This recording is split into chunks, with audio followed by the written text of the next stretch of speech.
Lines in 3, 2, 1, go! We are rolling for qualification match number 51 here at our district championship, which is, of course, proving to be quite the competitive showing. This one with several great teams in it as well, and looking forward to seeing what scores we see on the board. Cyborgs come into this one ranked number 5, and the Cybears, don't get it confused, are ranked number 13 coming into this one. And it'll be very exciting to see, first of all, if the Cybears have repaired whatever plagued them in the last match, and second of all, to see just how full we can get that Blue Alliance grid yet again here. Their Alliance, however, does trail by 10 coming into this teleoperated period. 2 minutes left to play, and we'll see how things start to shake out there. There's Skunkworks for red, that Seattle-based 4-H machine, placing a cube on the bottom row of that red Alliance grid. They bring another cube from midfield over and right in the node right next to it. Well, it's actually left next to it, but that doesn't really roll off the tongue, does it? Anyway, they score that one. It actually completes a link there on the bottom row, and they're very quickly working on another link there on the top row of their Alliance grid. That would be a cone, cube, cone link once scored in the very top. Here comes Cyber Knights out of Shoreline, about 2 feet outside of Seattle.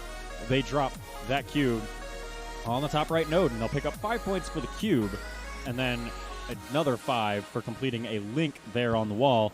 And that puts their Alliance up by 1.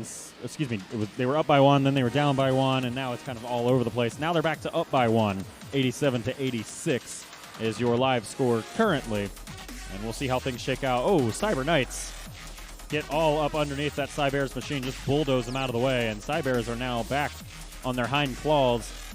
Not entirely sure what we just watched there, and our referees, I'm sure, will have a discussion about that one at the end of the match and get to the bottom of it.